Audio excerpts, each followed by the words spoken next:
What's up, y'all? This Uncle Lope. Tune in with me. Let's view this video, From a Slave to the Grave, Part 1. It's rap. When slavery ended, Washington, D.C., the federal government paid reparations to the slave owners for making them get rid of their property. But they didn't pay reparations to the enslaved people. You know, that 40 acres and a mule, that never happened. Yes, it was passed, but benefited virtually no one. So now today, fast forward, and we're going to pay $1.8 billion, or even consider paying $1.8 billion in reparations to the people who sacked the Capitol building. But while the greatest debt in history remains unpaid, and we sit there and say, well, they don't need DEI. Yeah. We've leveled the playing field. How the fuck did you level the playing field? Like, are you kidding me? Slavery was legal for over 200 years in this country. For 200 years. Those slaveholders gathered the wealth created by those enslaved people and then passed that massive amount of wealth down to the white slave owners' heirs, which just grew over the generations. But we never paid reparations to the people who produced all that wealth. And then we pretend that even the word reparations is like a handout. No, it's a piece of the pie that your great-grandfather generated, but was never allowed to benefit from, was never allowed to hand down to his kid, to hand down to their kid, to their kid, to their kid. They're getting exactly what they want, the whitening of America through the judicial process. That's how I see it. Look, folks, for me, this case cuts deep, like a lot of these cases should for most Americans, because in many respects, what we've witnessed in the reading of this decision is Justice Alito is effectively he's the Justice Taney of this court. Justice Taney, Chief Justice Taney, as you all know, was the justice, and his court gave us the Dred Scott decision, in which it was made very clear that black individuals, including freed black individuals, were not qualified as Americans. Were not qualified as Americans. So essentially what you're saying here is that those who seek asylum to this country, those who come and put their foot to the tip of the soil, that they're not qualified. They don't even want them to put the foot in the tip. They want you to stay in Mexico. Stay in Mexico. And then, but even more so, those who are already here, right? Just as there were freed blacks came under this law that they had to Dred Scott, you now have those who are here subject to this law who could be removed from this country. People who are here legally as well. People who are like here that is legally. the point here. And so I don't know how else to put it except to complete that arc here that we're seeing play out with this court, that they have so little value for the humanity of individuals, that this is the kind of jurisprudence that you're getting. And we're seeing it on areas of voting where they've stripped away our ability to access the franchise. Now they're stripping away the ability for those who are seeking asylum to access the country.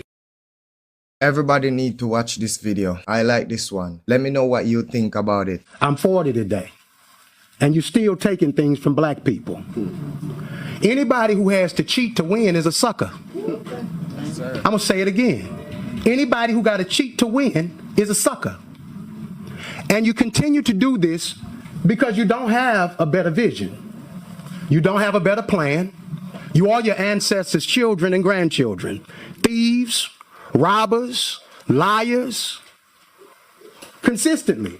Because you'll go to church on Sunday, tell the Lord you love him. Pray, but you ain't praying out of the same Bible I'm praying out of. Can't be. Isaiah 1:17. Are you directing this to us? I am. Okay. I'm asking that you don't directly. No. I'm asking that we don't be called names. I'm asking. I didn't call you a name. What did I call you? Liars. Do you lie? All men lie. The Bible says that. Mr. Chairman. The maps. The maps. The maps. Your mic is on. If you are taking seats from black people, which we are entitled to by the Constitution of this country, then you are a thief in my opinion. And I'm entitled to that opinion. I will not be and called any a thief. senator, if you're offended by it, that's on you, not me. Right. Now, if that triggered you, Senator, then you should go to bed tonight, and when you go to bed tonight, talk to your God and ask your God to change your heart, because that's conviction right there. Conviction. That's what it was. It did something in your soul. It made you feel something. And that's what happened when black men show up. When black men with courage, conviction, and righteousness show up, it triggers something in you. And you feel a way about it. So you try to limit us, you try to steal from us, and you think that we don't understand it. Every one of the black men we put up before you stand head and shoulders above every one of you on this committee. And you know it. And it does something in you that makes you feel inferior.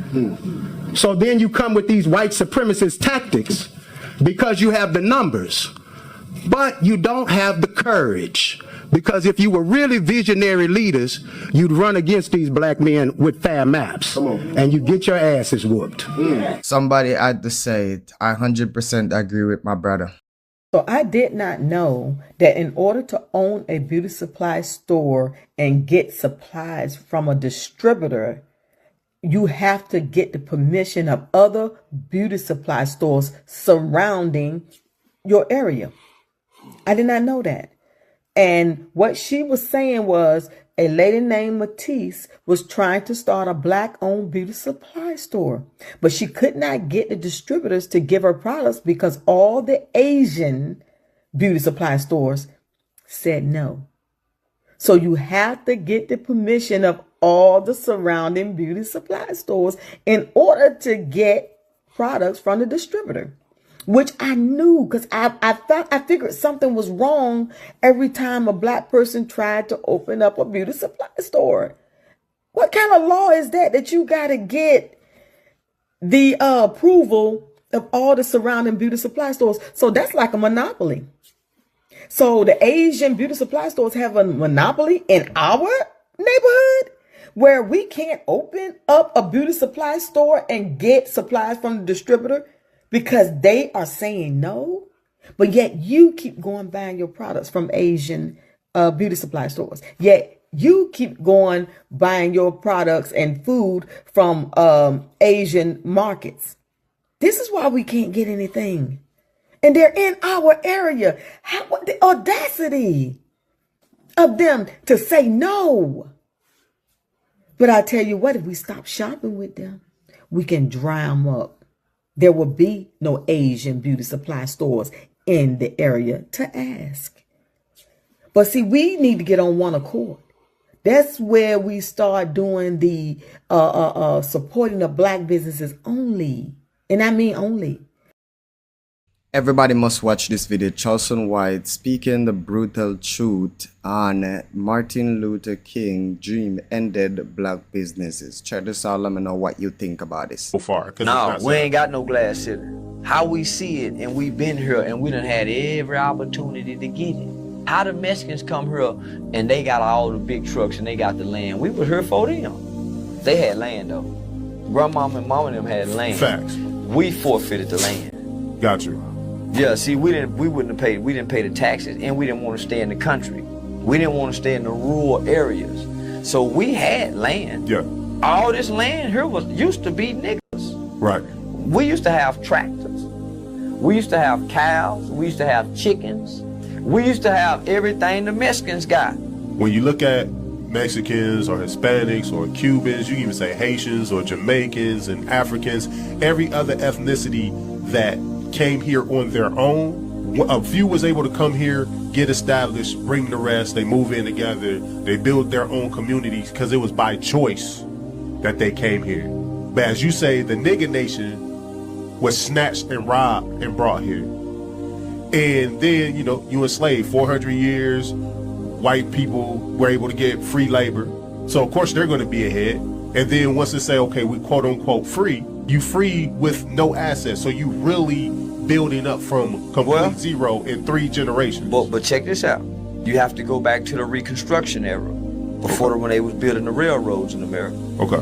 Black people thrive more than anybody. 1900s, 1910s, 1920s, black people, the black was vibrant. They had suits, they built Black Wall Street, they had Rosewood in Florida. Yep. We had Jones Street, 9th Street, downtown Fort Worth, so many black places, Detroit, black people was vibrant, right? Mm-hmm. during the right after the Reconstruction era. Start thinking about, we started wanting to migrate from the rural areas where we had land and we was thriving to these new developed places that they were building, cities. Gotcha. Right?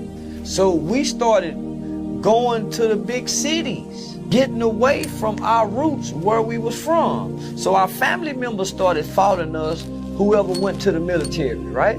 So we started forfeiting our land. We stopped wanting to wear coveralls, driving a tractor. We start conking our hair. Remember, we started conking our hair. We started wearing zoot suits.